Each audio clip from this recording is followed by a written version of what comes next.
Nobody said exactly what it was going to be like. I knew that it was something about a motorbike, and I knew it was going to be beige, and they said sort of catsuit, and I went, OK.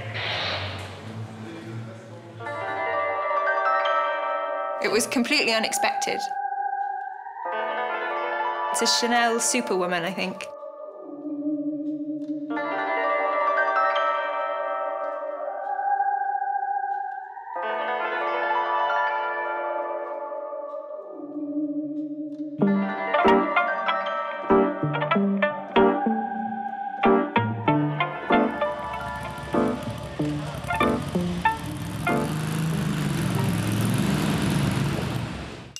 We wanted there to be similarities between the two so that you can definitely see that it's the same family, but this is a very different vibe. I think she's grown up. It's just the same character 3 years on. She's very much a character, and that's what I like, you know, that's what I do. So I like inventing these characters. I think I'd find her quite terrifying, but I really want to be her.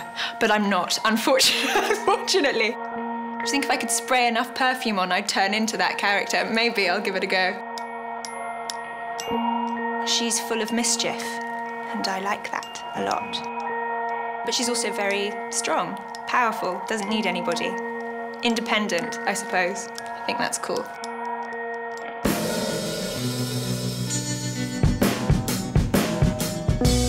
I've worked with Joe 5 times now. We have a shorthand, you know, we barely need to speak to each other. We just completely get it. I know what he wants, I know what he likes, he knows what I like, he knows how to kind of push me in directions. We have a really great working relationship. I think it's important to keep pushing. That's actually the reason why I like working with him so much, is because he's never satisfied and he constantly wants to push and to break through things and to keep thinking and keep going forward. And that's what I like, because I never want anyone to say, oh, I just want you to do it like you did it before. I think that that's stagnation, that's not alive. Alberto! It was lovely working with him on this, because you know, we just had a really, really, really great time. I think everyone felt quite bad about having as good a time as we had on it. I think, no, it shouldn't be this nice. It should be hard work. I think that is partly to do with, you know, him and his team. Obviously, it works very well. It's a very well-oiled machine. And then, again, this being the second commercial for Chanel, we now know how everybody works. So it was all very slick.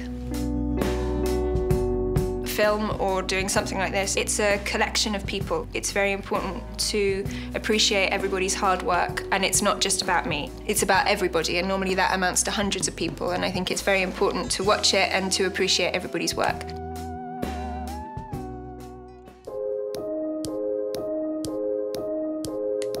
We shot it on a Sunday morning, quite early in the centre of Paris. We were driving around and around.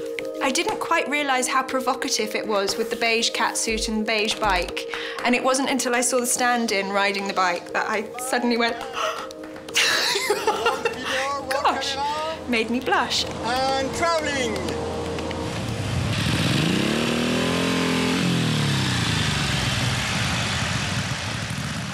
There isn't a story, you kind of make the storyline up. That's what we did. Me and Alberto came up with a backstory of exactly who these two people were and what was going on in the scenes.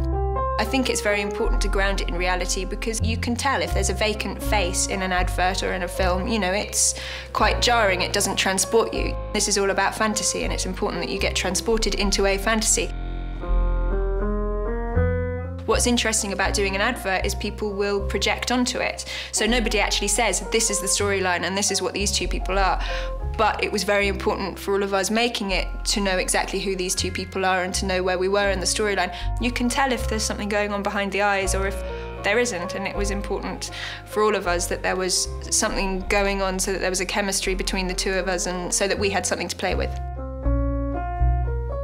The wonderful thing about these adverts, about all of the adverts that Chanel do for each of their perfumes and for everything, is that it should be a fantasy for the people that are watching it, and they should project whatever they want into it and into the characters, because that's what I think perfume is about. It's about turning you into the person that you want to be, and I think that that's what this kind of advertising and this kind of fantasy is about. It's about your own fantasy and not what I tell you to think. I think that's very important.